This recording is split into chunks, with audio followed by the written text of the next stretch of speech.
The chain snaps. Metal screams against metal, sparks flying in the white-hot air.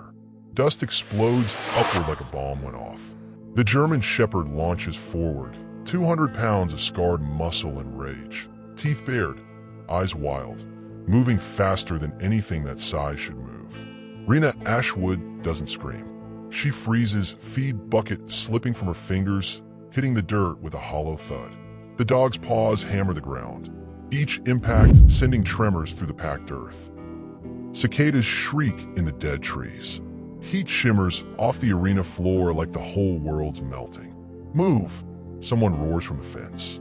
She doesn't. Hi viewers, kindly tell us where you're watching from and what time it is. The men behind the wooden fence scramble backward.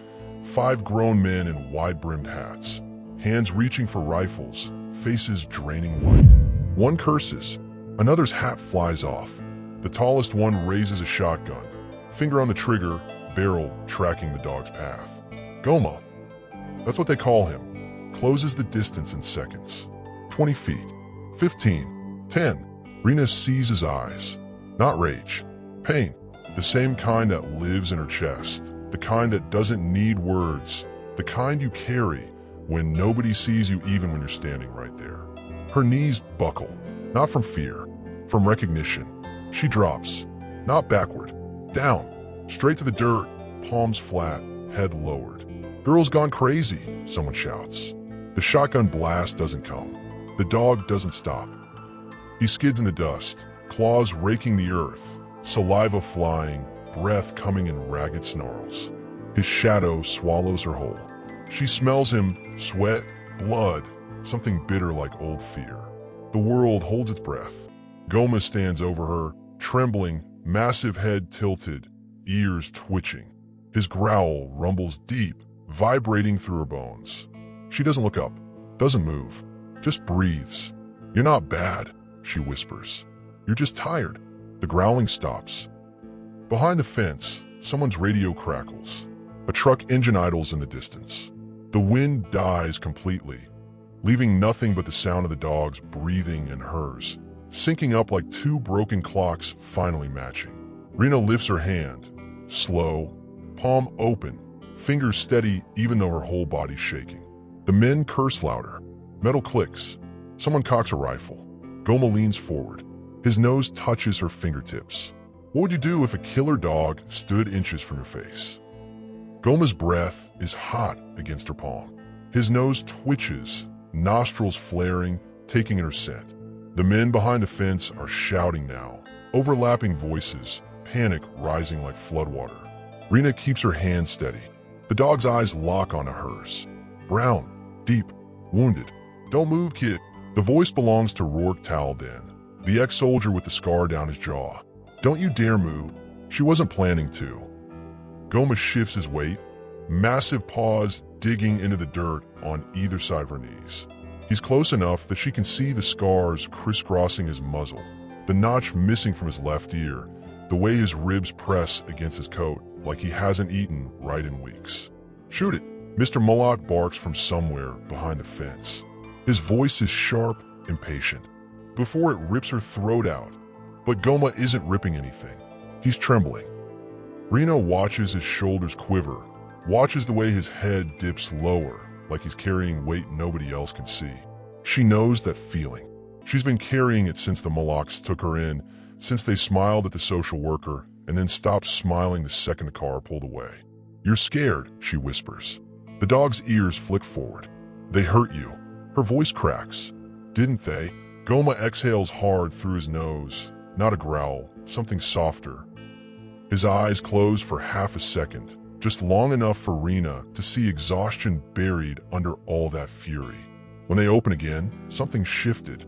The wildness is still there, but it's dimmer now, like a fire someone stopped feeding. A safety clicks off. Loud. Final. I said shoot it, Mr. Mullock repeats, colder this time. Rourke's voice cuts through. Hold your fire. That dog is a weapon. That dog is confused. Rourke's tone doesn't leave room for argument. And if you spook him now, you'll lose the girl and the dog. Silence stretches. Rena's heartbeat thuds in her ears. Goma's breathing slows. He takes one deliberate step closer, closing the last inch of space between them. His massive head lowers until his forehead nearly brushes hers. She doesn't pull back. The dog nudges her hand with his nose. Once, twice, then presses his head into her palm like he's asking for something he's forgotten how to name. Rena's fingers curl gently into the fur behind his ears. "I see you," she breathes. Goma's whole body sags. Behind the fence, someone mutters, "This ain't possible." The dog's ears twitch, not at the voice, at something else. His head snaps toward the tree lean past the arena, muscles coiling tight again. A low rumble starts deep in his chest, but it's not aimed at Rena.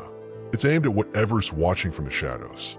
What's Goma sensing that the men can't see? Goma's growl builds. Not the wild snarl from before. This one's focused, sharp, aimed at something beyond the fence line.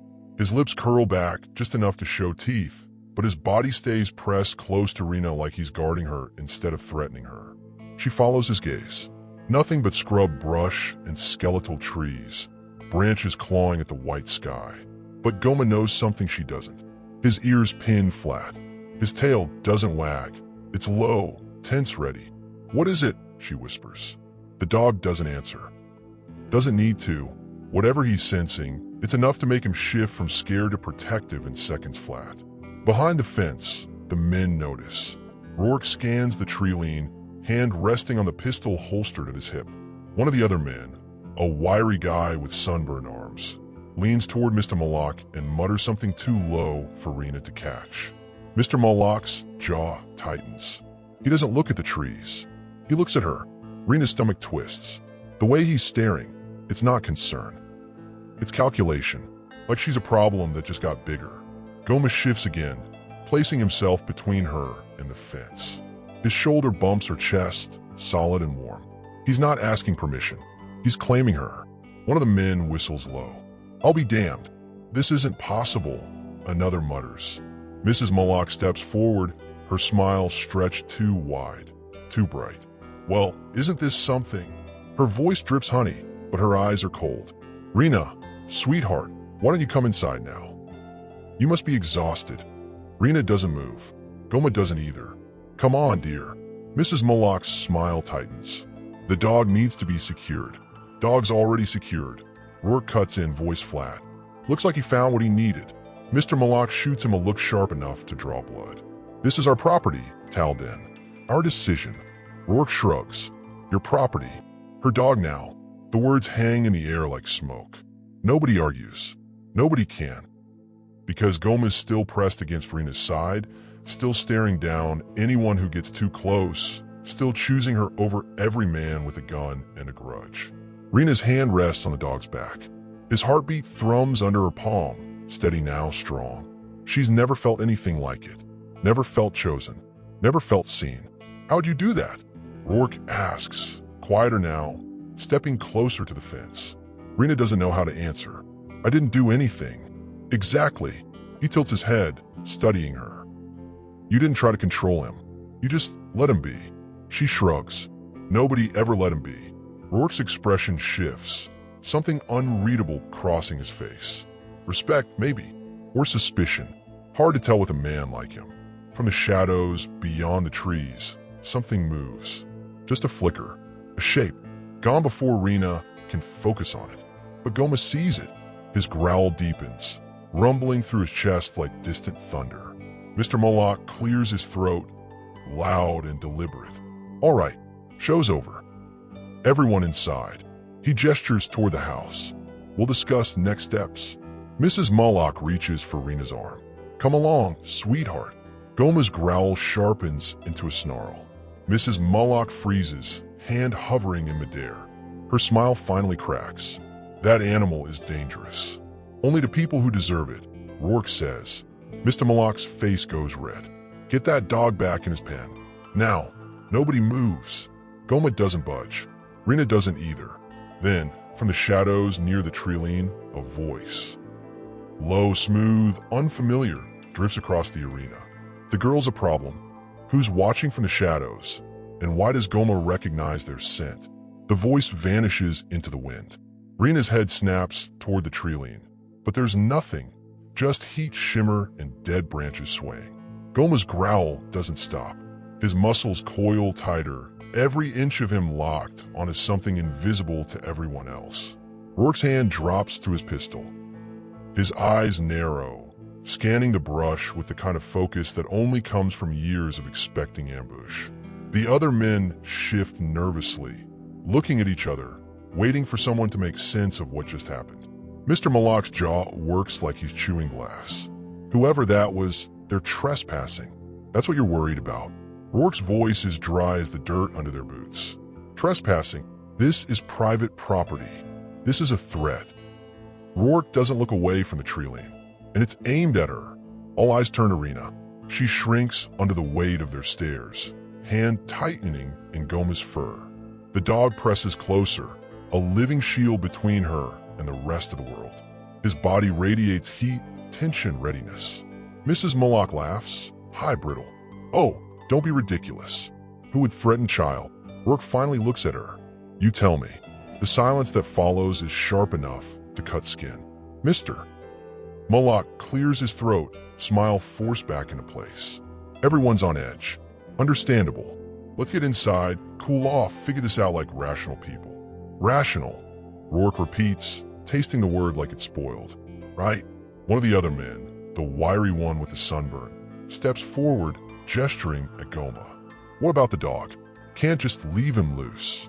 He's not loose, Rena says, voice small but steady. He's with me. The man blinks. Kid, that animal's been trained to kill. Then why isn't he killing? Rourke's question lands like a hammer. Why is he protecting her? Nobody has an answer. Dust swirls across the arena, kicked up by wind that feels too hot, too heavy. The sun beats down merciless, turning everything white at the edges. Rena's throat is dry. Her legs are shaking, but Goma's solid beside her, breathing steady, anchoring her to the ground. Mr. Malak's smile finally drops. He turns to his wife, voice low. Get her inside. Now, Mrs. Malak moves fast, closing the distance between fence and girl in 3 long strides. Her hand reaches for Rena's shoulder. Goma's snarl rips through the air like a chainsaw. Mrs. Malak stumbles backward, face pale, hand clutched to her chest. That thing tried to bite me. He warned you, Rourke says. There's a difference. I'm her guardian. Mrs. Malak's voice climbs higher. I have every right. You've got rights on paper, Rourke interrupts. Dog doesn't care about paper. Mr. Malak steps forward, chest puffed, voice dropping into something dangerous. You need to leave, Talden. I'm hired to be here. Consider yourself unhired. Rourke's smile is cold. You don't have that authority. This is my land. Is it? Rourke tilts his head. Funny. Last I checked, there were some questions about the deed. Something about mineral rights. Signatures that didn't quite match up. Mr. Malak's face goes from red to purple. The other men exchange glances, suddenly very interested in their boots. Rena's pulse kicks up. What's Rourke talking about? What signatures? Before anyone can respond, Goma's ears prick forward again. His body goes rigid. He's staring past the fence now, past the trilene, toward the dirt road that winds up to the ranch house. A black SUV crawls into view. Tinted windows. No plates. Moving slow. Who's that? One of the men asks. Nobody answers. The SUV stops 50 yards out, engine idling. Just sits there, watching. Rourke mutters something under his breath, hand still on his pistol. Mr. Malak's face drains of color. Mrs. Malak takes a step back toward the house, heels clicking on the wooden porch. Rena, Mr. Malak's voice is different now, tight, urgent. Inside, right now. Why, she asks. Because I said so. Goma growls. The SUV's driver's side door opens. A man steps out, tall, broad shoulders, dark suit despite the heat, sunglasses reflecting the brutal sky. He doesn't move toward them, just stands there, arms crossed, facing the arena like he's got all the time in the world. Rourke swears quietly. You gotta be kidding me. You know him? Rena whispers. Unfortunately. Rourke's jaw tightens. That's Syndicate. The man in the suit pulls out a phone, types something, then slides it back into his pocket. Still doesn't move.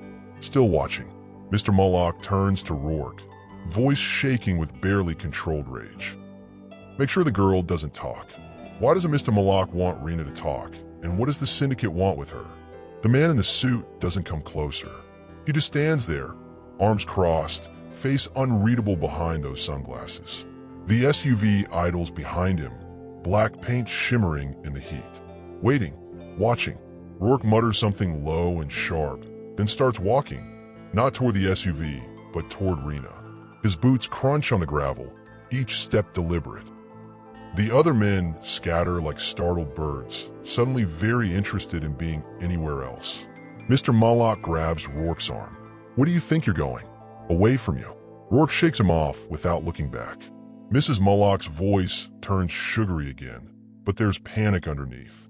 Rena, sweetheart, let's get you inside. You've had such a long day. She's fine where she is. Rourke stops a few feet from Rena and Goma, eyes still on the distant SUV. Aren't you, kid? Rena nods, not trusting her voice. Goma shifts, putting himself between her and everyone, Mr. Moloch, Mrs. Moloch, even Rourke. His tail stays low, ears pinned back, every muscle coiled tight. He's not growling anymore, but he's ready, waiting for someone to make the wrong move. Mr. Moloch's face twists. That dog is dangerous. It needs to be put down. Try it, Rourke says quietly. See what happens. The air crackles with tension. Nobody moves. Even the wind seems to hold its breath. From the SUV, the man in the suit raises one hand, a small gesture, almost lazy. Then he gets back in the vehicle. The engine revs. Tires crunch on dirt.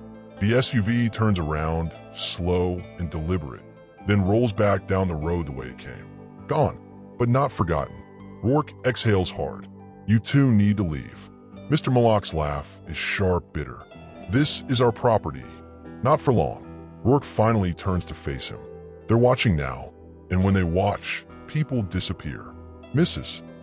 Moloch's face goes white. You don't know what you're talking about. I know exactly what I'm talking about. Rourke's voice drops lower, colder. I know who you bought this land from. I know what you promised. And I know what happens when you don't deliver.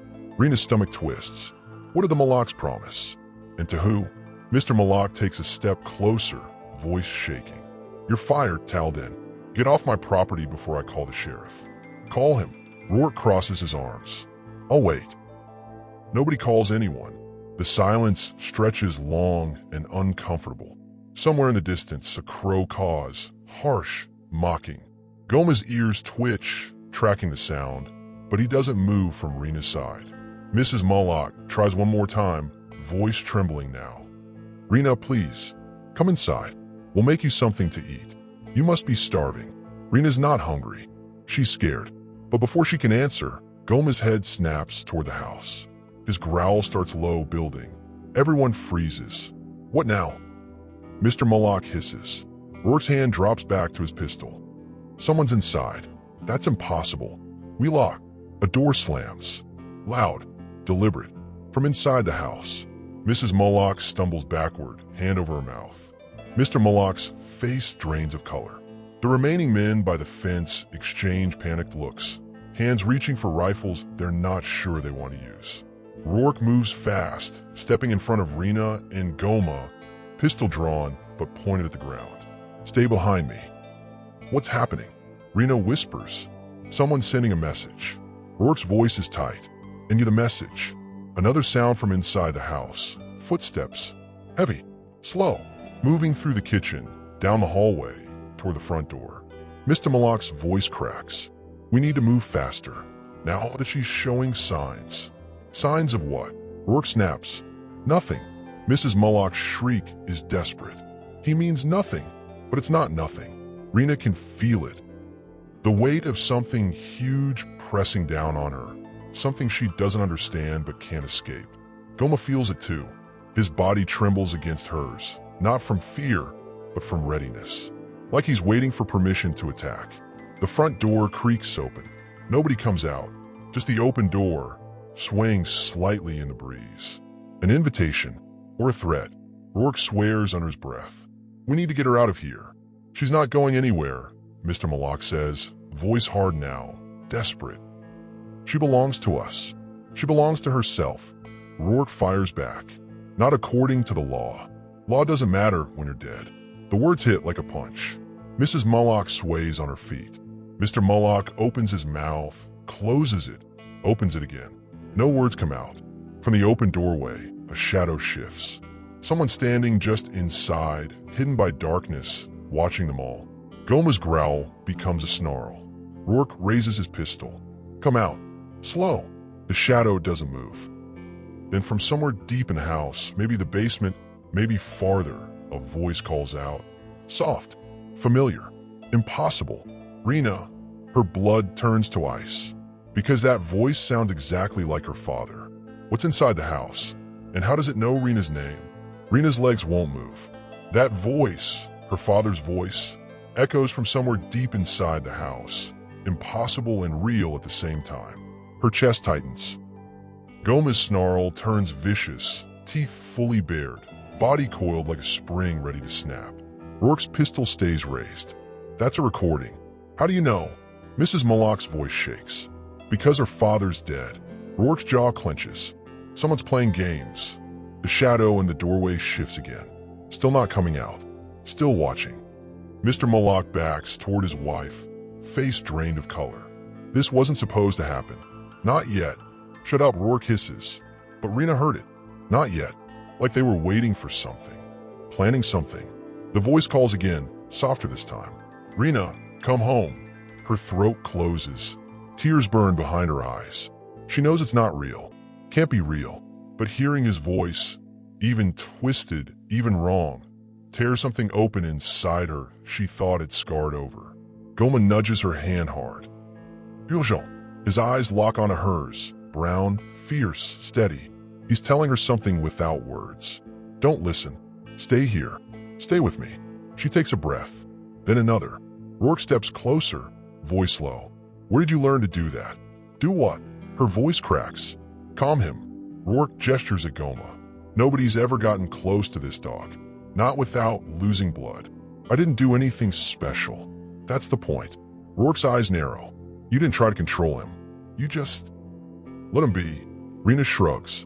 Nobody ever let him be. Something crosses Rourke's face. Respect, maybe. Or guilt. Hard to tell. He glances back at the open door, then at the Mullocks, then at Rena again. His expression hardens. Kid. He crouches down, meeting her eyes. I think you're in trouble. What kind of trouble? Before he can answer, Goma's ears pin back. His growl deepens, eyes fixed on the treeline again. Not the house. The trees. Someone else is watching. Rourke stands fast, pistol sweeping toward the brush. Show yourself. Nothing. Just wind. Just heat. Just the feeling of eyes everywhere. Mr. Mullock's voice rises, desperate now. We need to get inside. All of us. Right now. Nobody's going in that house, Rourke says flatly. Then where? Mrs. Mullock's heels click nervously on the porch.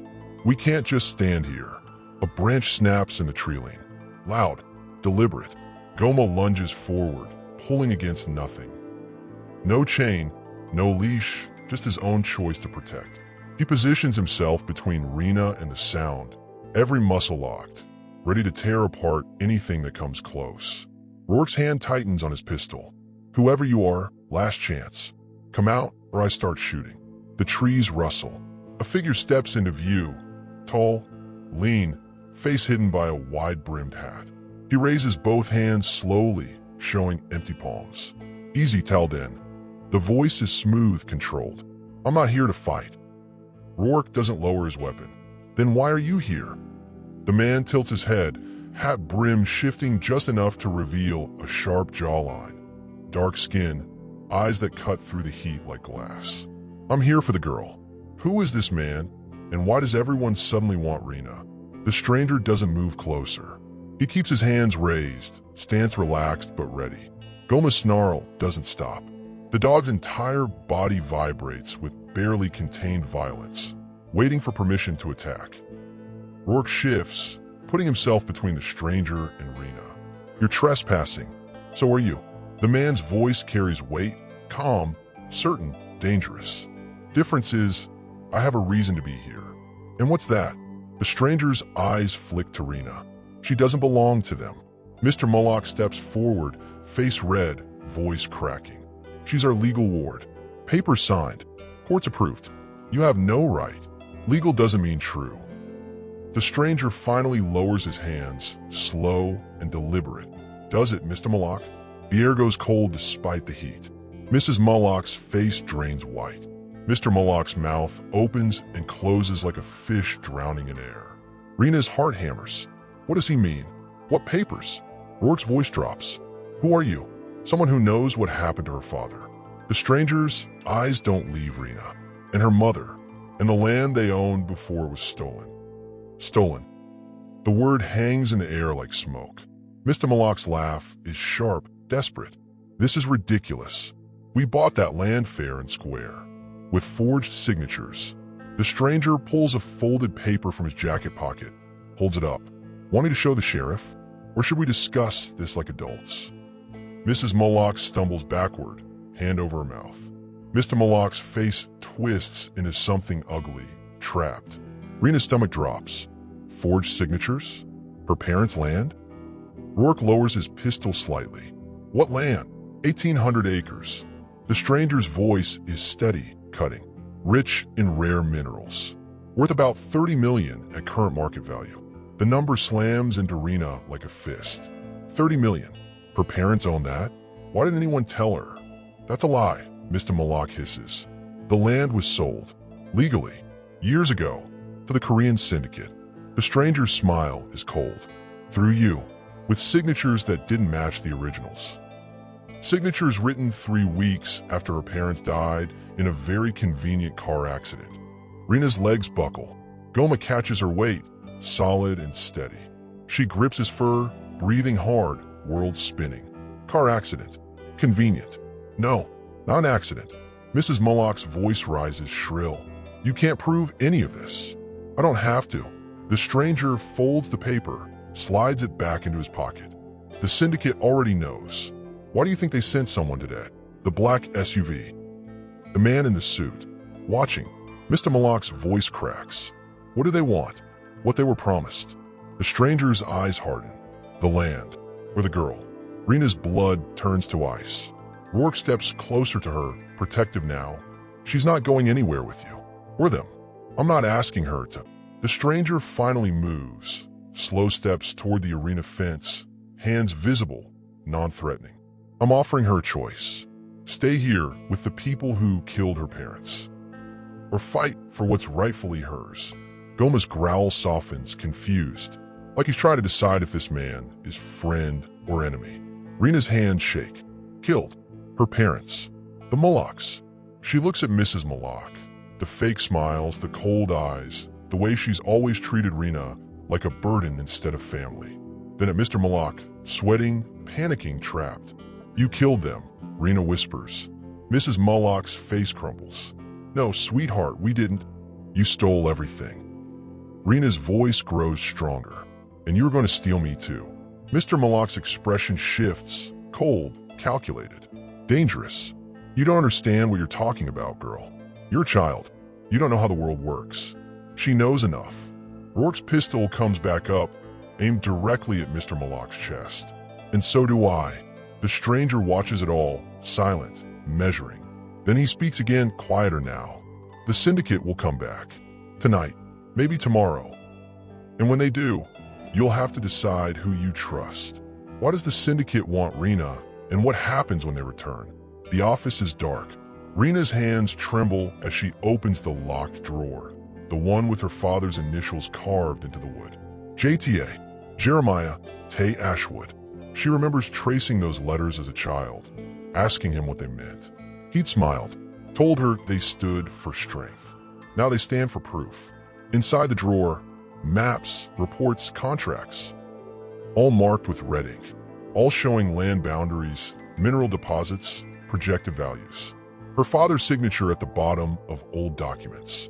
And next to them, newer papers with signatures that look close but wrong. The J tilts differently. They loops too wide. Forged. Goma presses against her leg, warm and solid. He followed her inside after Rourke convinced the Molochs to back off. The stranger disappeared into the trees, promising to return. The house feels empty now, but not safe. Never safe. She spreads the papers across the desk. Her hands shake so hard the pages rustle. Here's the truth the Molochs buried. Her father owned massive land stretching from Sunbreak County into the desert hills. Land with deposits of lithium, rare earth elements, materials worth fortunes. The Korean syndicate wanted it, offered millions. Her father refused. 3 weeks later, his car went off a bridge. No witnesses. Police called it an accident. Case closed. 2 months after that, the Molochs, distant relatives barely remembered, showed up with legal documents. Guardianship papers, land transfer agreements, all signed by her parents. Except her parents were already dead. Rena's throat tightens. She traces her father's real signature, then the fake one. The difference is small but clear. Someone practiced. Got close, but not close enough. Behind her, footsteps. She spins. Rourke stands in the doorway, face grim. Find what you needed? They killed them. Her voice breaks. For land. I know. Rourke steps inside, closes the door quietly. I've known for a while. Then why didn't you stop them? Because I had no proof. He gestures at the papers. Until now, Rena's anger flares. You could have told me. You were 9 years old and surrounded by people who'd already killed twice. Rourke's voice is gentle but firm. I couldn't risk them knowing you knew. Goma growls softly, sensing her distress. She buries her fingers in his fur, grounding herself. What happens now, she asks. Now we get you out of here. Rourke moves to the window, checking outside. The syndicate knows you're the real heir. They'll either try to buy you out or eliminate you. Why would they eliminate me? I'm just a kid. You're a kid who owns $30 million worth of land they already paid for once. Rourke's jaw tightens. They're not going to pay twice. The weight of it crashes down on her. She's not just an orphan. She's a target. A door slams upstairs. Heavy footsteps. Moving fast. Rourke's hand drops to his pistol. We need to move. Now. What about the Molochs? What about them? His voice is cold. They made their choice when they signed those papers. More footsteps. Closer. Coming down the stairs. Goma's ears pin back. His body coils tight, ready. He knows what's coming before anyone else does. The office door flies open. Mr. Moloch stands there, face twisted, holding something Rena can't quite see in the dim light. His voice is quiet, deadly. You were never supposed to find those. Behind him, Mrs. Moloch appears, phone in hand. They're on their way. Who? Rourke demands. Mrs. Moloch's smile is broken, desperate. Everyone. Outside, engines rumble. Multiple vehicles. Headlights cut through the darkness, sweeping across the walls. Voices shout. Doors slam. The syndicate didn't wait for tomorrow. They came tonight, and the Molochs just sold Rena out. What will Rourke do now that they're surrounded? Rourke moves fast. He grabs Rena's arm, pulls her toward the back of the office. Goma follows, teeth bared, hackles raised. Mr. Moloch steps into their path, blocking the doorway. Move, Rourke says. No. Mr. Moloch's voice shakes, but holds. She stays. You just signed her death warrant. We signed a deal. Mrs. Moloch's voice comes from somewhere behind him, cold and final. They get the girl. We keep the land. Rena's stomach twists. Keep the land. The land that was never theirs. The land worth millions. Outside, car doors slam. Footsteps crunch on gravel. Men's voices bark orders in a language Rena doesn't recognize. Korean, maybe, or something else. She can't tell through the ringing in her ears. Rourke's grip tightens on her arm. Last chance, Moloch. Get out of the way. Or what? Mr. Moloch's laugh is hollow.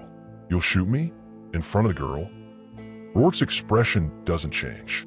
If I have to, the air crackles. Nobody moves. Then Goma does. He lunges, not at Mr. Moloch, but past him toward Mrs. Moloch. She screams, stumbling backward into the hallway. The dog doesn't bite. He herds her, forcing her away from the door, teeth snapping inches from her face. Mr. Moloch spins, distracted. Rourke uses the moment, slams his shoulder into the man's chest, sending him crashing into the wall. Rena bolts through the doorway, Goma right behind her. The hallway stretches long and dark. Front door to the left, back door to the right. Voices shouting outside both. Back door. Rourke barks. They run. Rena's backpack thumps against her spine. Her lungs burn. Goma's claws click rapid fire on the wooden floor, keeping pace, staying close. Behind them, Mr. Malak roars. They're running. The back door looms ahead. Rourke hits it full speed, shoulder first. It crashes open. Night air rushes in, hot, dry, smelling like dust and gasoline. 3 men stand in the backyard. Black suits, cold eyes. The one in front raises a hand. Stop. Rourke's pistol comes up. Back off. The man doesn't move. The girl comes with us. Nobody else needs to get hurt. She's not going anywhere. Then everyone gets hurt. The man's voice is flat, emotionless, like he's ordering coffee instead of threatening lives. Goma snarls, low, vicious, promising violence. The men tense. One reaches inside his jacket. Rourke fires a warning shot into the dirt. The crack echoes across the desert. Next one's not a warning. The men don't flinch. Behind Rena, more footsteps. Mr. and Mrs. Malak stumbling into the hallway. Trapped, front and back. Rena's heart hammers so hard she thinks it might burst. This is it. This is how it ends. Then Goma moves. He doesn't wait for permission. Doesn't hesitate. He charges the men in suits.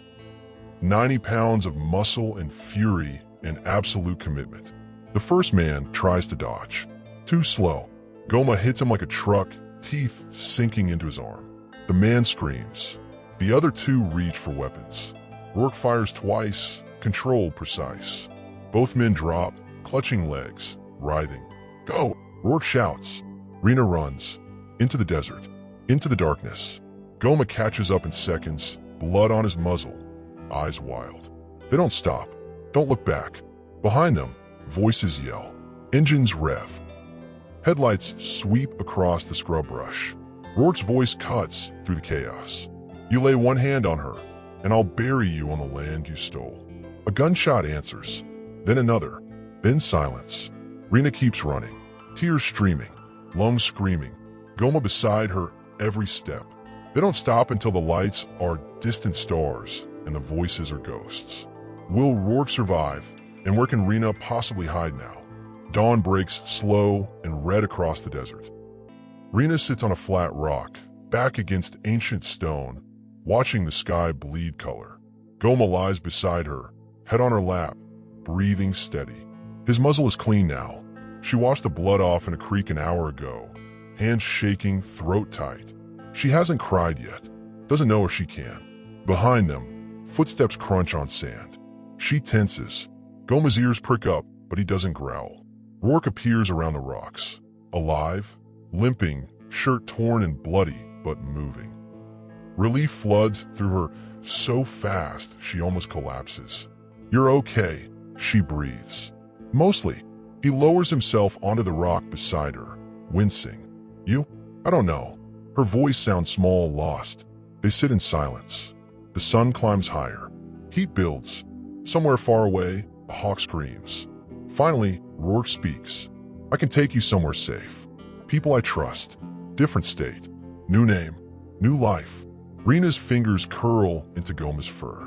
The dog shifts, pressing closer. Or, she asks. Rourke's smile is tired but real. Where you stay. Fight for what's yours. Reclaim the land. Make them answer for what they did.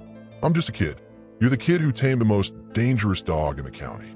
Rourke's voice is steady, certain. You're the kid who survived a mafia hit squad.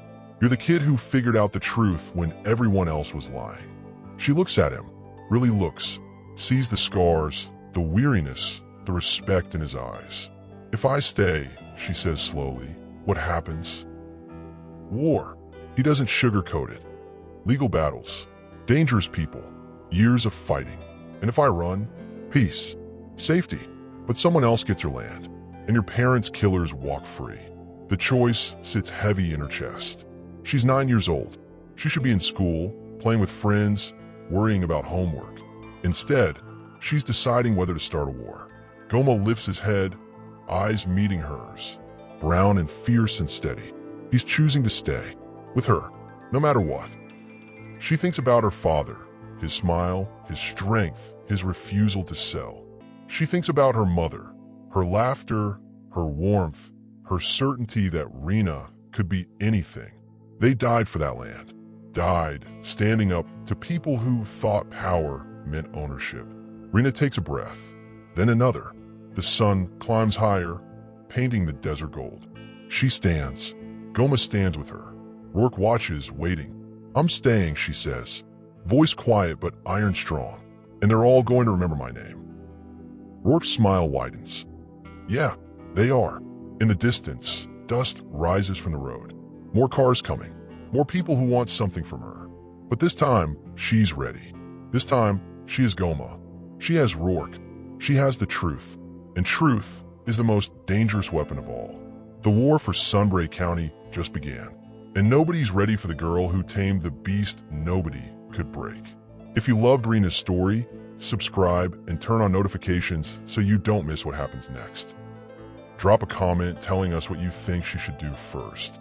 And share this story to inspire others who need to know that quiet strength can change everything. Your voice matters. Use it.